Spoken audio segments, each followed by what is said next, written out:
Hey guys, Dave here, Getting Any Outdoors, and I have something cool to show you. I know you've seen me working on that old knockoff Sportspal. Something else came in, is taking priority. So check out this cool. This is a old school Sportspal. This is one of the early ones.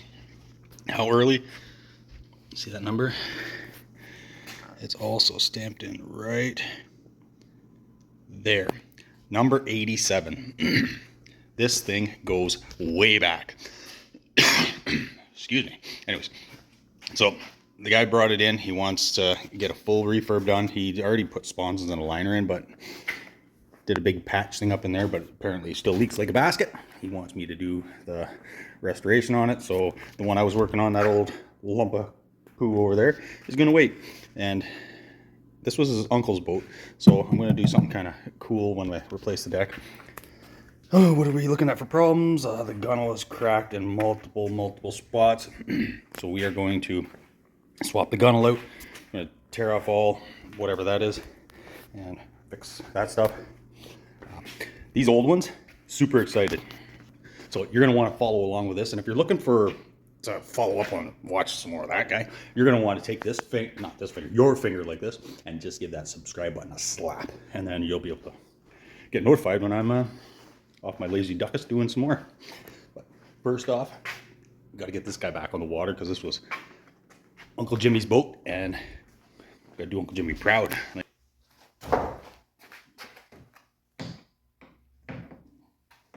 what you want to do is get the sponsons off, all the foam that he had bought and replaced. You want to make sure that I don't damage that stuff.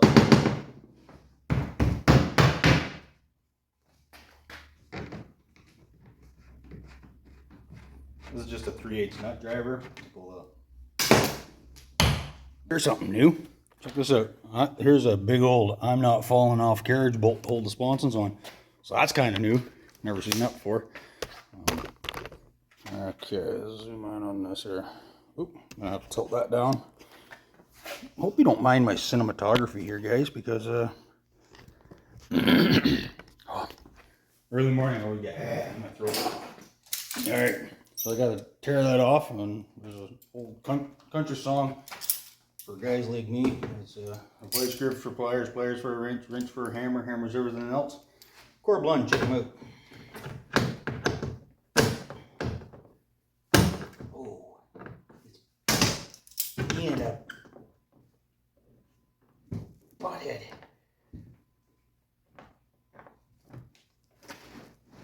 Ooh, not as strong as I once was.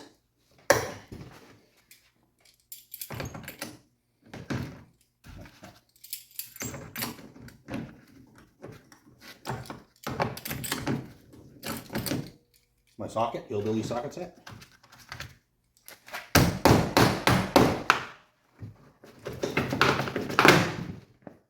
Alright, the old school oar locks, they are bolted on there, and they are, where am I? Right there. They are rusted, so there's no screwdriver, wrench, or vice grip's going to pop those off. So I went and got the I'm not asking, you're coming off. So let's get this going here. And check this out. Ooh, look at me, safety third right there.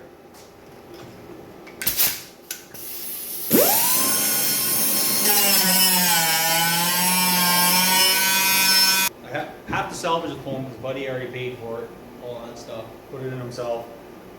It's going to be a little bit of a situation putting that back in and out. I'm going to pull all the ribs out. They are not where they need to be anyways, so I'm not going to bother numbering them. Somebody already did. It's not gonna, they are crooked and all kinds of cool stuff. I'm not gonna number them, just take them out, and I need that liner out to expose all the problems.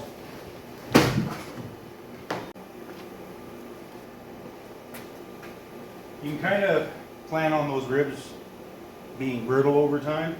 Oh, my wife's favorite, check this out. Check this out, them monsters. She hates those guys. Oh, there's another one up there.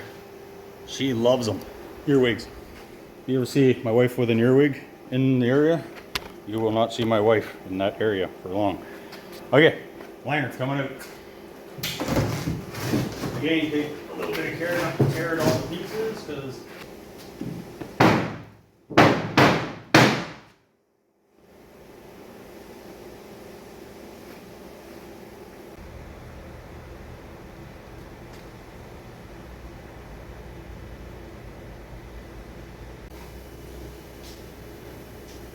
Now, one thing with these old ones is they paddle a lot like a bathtub. That's all the guys wanted back in the day when they first invented these, was a bathtub you could go fishing in, basically. So I'm going to throw a keel on this. Well, one large long keel, two short ones, and it's going to be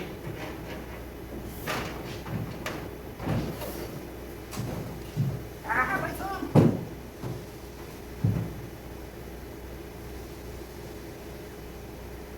I'm going to go 112 inches.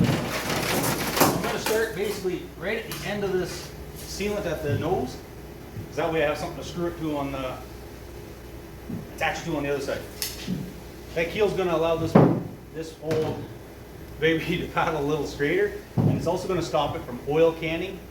And oil canning, what it causes is it causes your ribs to keep flexing up, and then eventually your ribs will be golden arches at McDonald's. So my keel's going to run right down that center line, and there actually is a line pretty much center on here. Oh, you can see it. I can see it. That's all that matters. However, where the sealant is, you got to get that back down to the bare aluminum to access that. How you get that off, up to you. You can scrape it, curse at it, yell at it till it falls off, get the ugly kid up the street to come and chew that stuff, whatever. Give him $2. The guy up the street from me was $2.50, but we still got it done. All right, let's do this. Get this going on.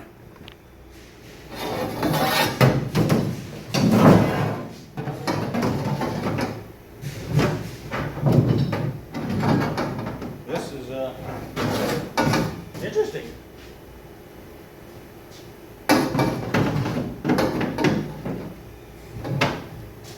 Need 2 more inches. That's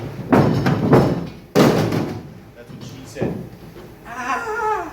Sharp. Guess what? That's coming off.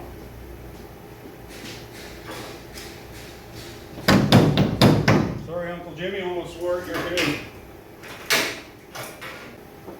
Get yourself handy dandy one of these.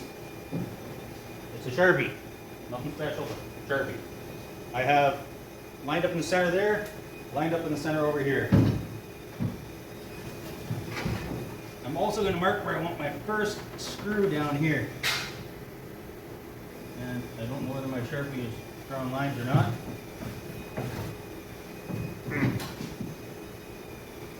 My fitting club's coming up behind me. Just kidding, he's not a fan at all.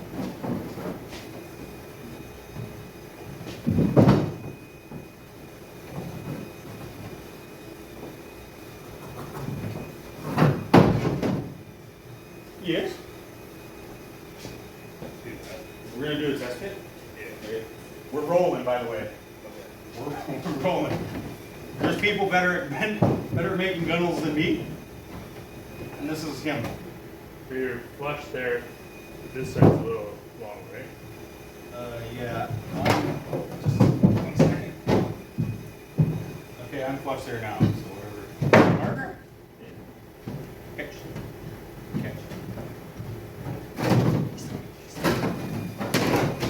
Sorry, buddy. I'm an excellent helper.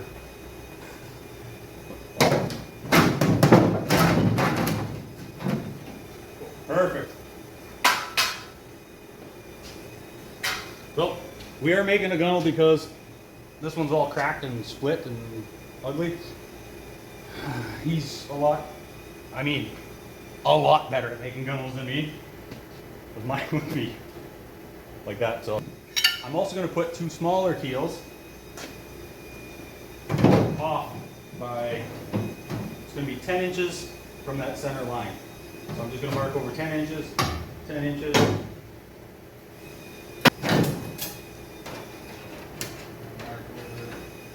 What did they say? 22 inches? No, I said 10 inches.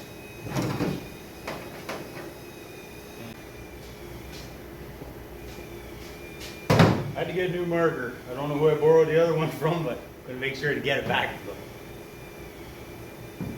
Somebody would be happy. I want to be able to, oh, that's way better. I want to be able to see this line. The way I find easiest to install the keel is to make sure I have it on the center of my line, or close to it. I'm going to come just this way because there's a patch here, and I'm going to I'm going on the right on the flat spot in between. I'm pre-drilling a hole through the keel and the hull. Just a little bit off, so making sure that one's still lined up. There. Oop.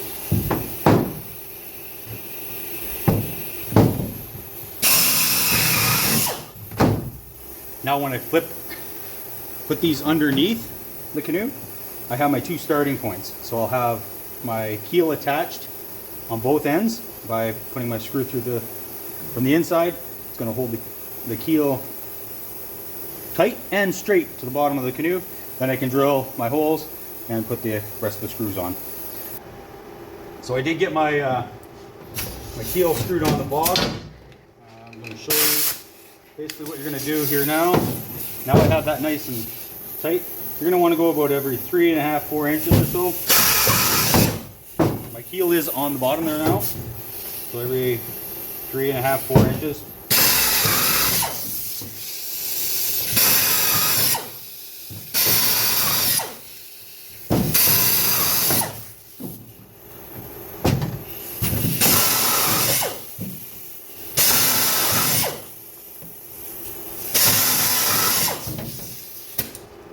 That is a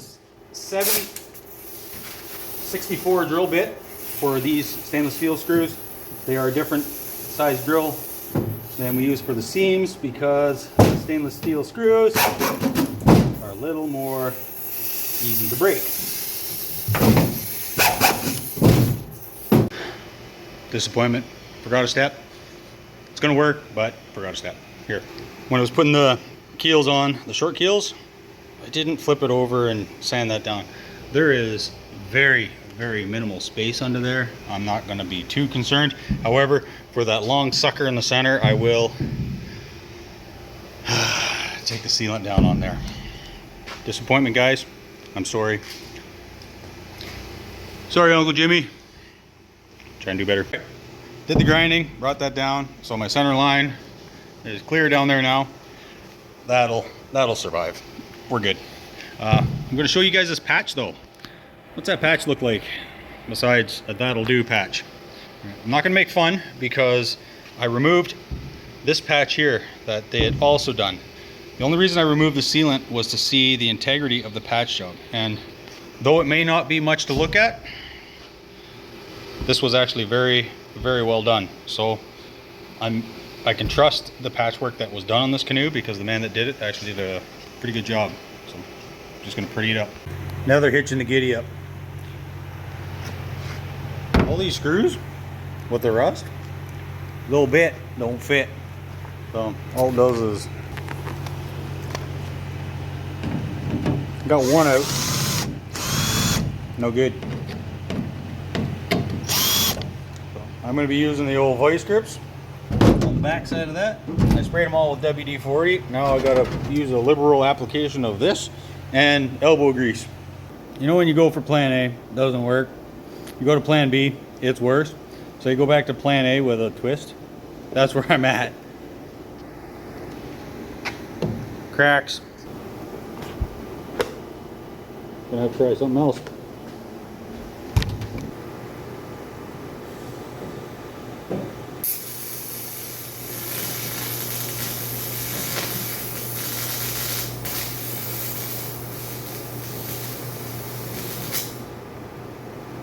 Just burns away. Plan B again. Rotted old screws don't come out easy. Tried welding that gunnel. It's like rice paper now. It just so you gotta go to plan C, D, and E. This had better work. Little caveat: if you're looking to change the whole gunnel, don't. No. Show you what I've resorted to.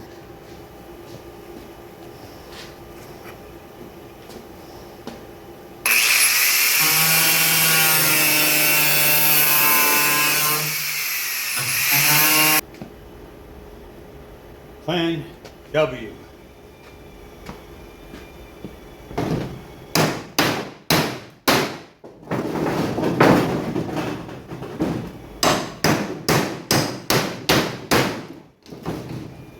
Just knocking the heads off them.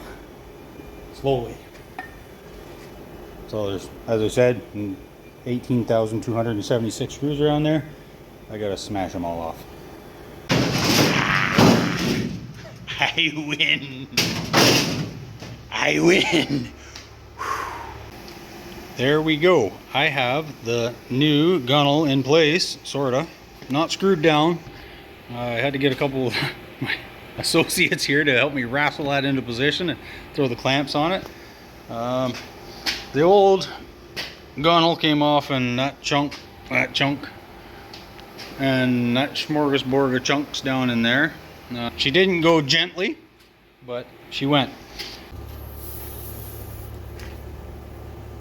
I'm going to be using a 1/8 drill bit, and I'm only going to expose, can you guys see that? That much of the drill, maybe just over 1/4 of an inch. This is a chunk of foam for in behind, so I don't drill into my hand.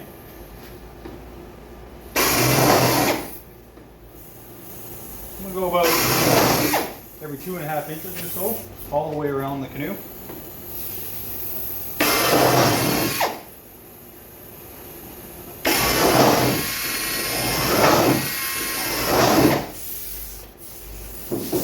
Do that all the way around. Come back with the rivet gun.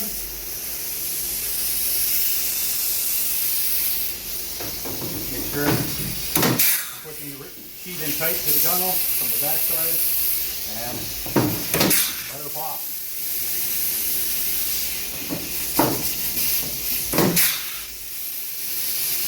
So there we go. We got the new gunnel all installed, and as I was doing the last few rivets up, which I put all the way along, all the way around, I noticed right there a hole. So my next plan is going to be, I'm going to remove some of these old patches that the man that owns this baby has installed, just to pretty them up a little bit and have a look and see what the patches look like underneath, and reseal them, as well as take care of any spot where sealant may be absent. And we're going to float test it. Okay, I got some of the wash that we use here at the factory, and I'm going to be looking at some of these patches that I've exposed. The holes weren't significant, however, with these extra rivets now, these are also holes that'll be patched, as well as every screw that I put along the keel all the way along. So I'm going to take the wash, that spot I found over there as well. Just going to hit it with some of the pre-wash. I got to get a spot where you guys can see this. Right there. Just a scratch pad.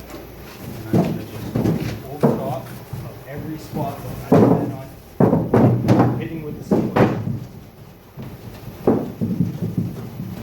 You don't get every morsel of the old sealant off.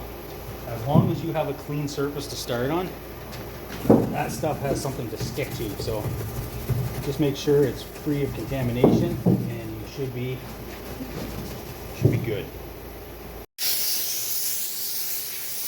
First step is I'm going to make sure to get a little button patch on top of that hole I found there.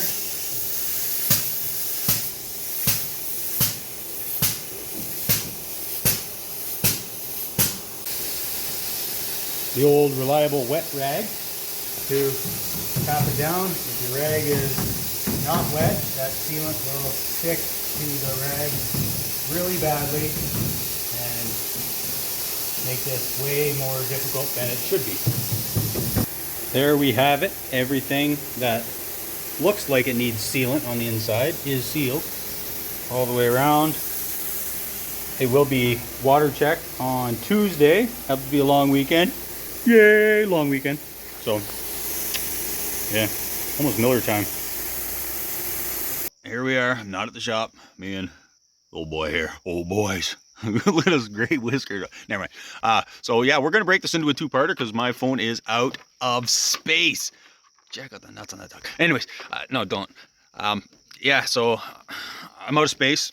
So, on the phone. So, I'm breaking her into a two-parter. You're going to want to subscribe, tune in to the next part, because you want to see that old baby back to its former glory. Yeah, you're going to want to follow along, subscribe, share, notification, the bells and whistles or whatever. Push all the buttons. I don't know. I'll see you soon though. Tuesday. I'll get back to it on Tuesday. Stay tuned.